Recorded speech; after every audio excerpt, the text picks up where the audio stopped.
Okay, on this episode, I would like to talk about two items. Number one being toothpaste, number two being business coaching and how they communicate, how they relate to each other. Now, bear with me, I know that don't seem clear and obvious, but I do have a point to make, hence why I'm recording it. So, firstly, let's start with business coaching. We do a lot of business coaching, we have done a lot of business coaching, and we'll continue to do a lot of business coaching. Now, in the timeline of business coaching, there's a period where we're talking to a prospect, okay, where they're essentially deciding whether business coaching is for them or not. They will tend to be a business owner, but sometimes a leadership team too. Now, in this part of the conversation, it's very, very, very hard to say that there's no value in it because everyone understands their asset, and we all could do, myself included, with as much help as possible on working on our businesses. So there's a bit of a no-brainer component to it. However, what is more pertinent is to whether you're the right coach for them. And a lot of that comes down to the personality, communication style, and some of the attributes that you bring to the table. So they're all very important. So it could be that I'm personally the wrong coach, someone else in the organisation is, and so forth. But it's pretty hard, pretty rare to see these days any businesses where they do not have a business coach. Okay.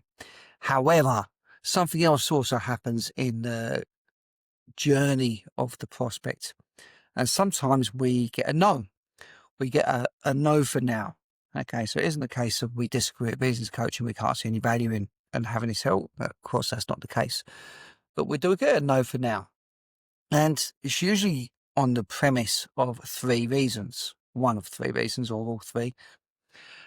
These are, firstly, they don't have time right now. Okay. So they're a bit stretched, really don't have the time to add anything more to their workload. They're a bit overwhelmed, etc., etc. Number two is that they are going for a restructure. Okay. So there's some things happening with the business. And they want to let the dust settle before they go ahead and do this. Sounds plausible. Number three, probably the most common one, is don't really have the cash flow right now to add to business expense. Now, this seems like a paradox, but in essence, every single one of those reasons is the exact reason why you need a business coach, then not afterwards. So, for example, if you fix up all your issues and you've got loads of spare time, the functionality of the business coach is lessened. If you complete your restructure and you've done everything you need to do, then the impact of the business coach is lessened. If your cash flow is booming and you've got opulence and things are good, your business impact for your coach is limited. So, but however, when you bring on a business coach, all those things are things that they can exacerbate, they can speed up, they can make sure you do correctly and in a timely manner. So the best time to do it is actually when those reasons are given to put it off for now. Okay.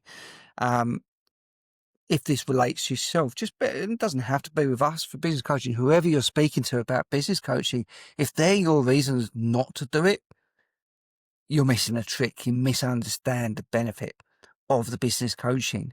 Negotiate, get in there, work with them and get them to, if you go for any one of those three things, it could be like the 12 months down the line, that's fixed up, but we can make that 6 months. What's the impact on you and your business and your life and your staff and your customers if we are able to achieve that? But the other thing as well, where I put it into toothpaste, when we talk about toothpaste on occasion, is you get a toothpaste tube. I should have bought one as a prop, but I forgot to. But we all know what a toothpaste tube looks like. Now, a toothpaste tube, when you squeeze it, out comes the toothpaste onto your toothbrush, ready to go and brush your teeth, usually. However, if you change your mind and and you try to reverse it and try to get that toothpaste back in the tube, okay, it's pretty much impossible. It's extremely difficult to do. And this is what happens. So these prospects that say no for now, they become a yes later. When they come, let's just say they've spent 6 months working on a restructure, they've done what they've done, and they come into you and you look at this as a business coach and it's not done right, and you have to do it again or make some tweaks after announcing all these changes and what have you, then this is emblematic of squeezing the toothpaste back into the tube. Okay.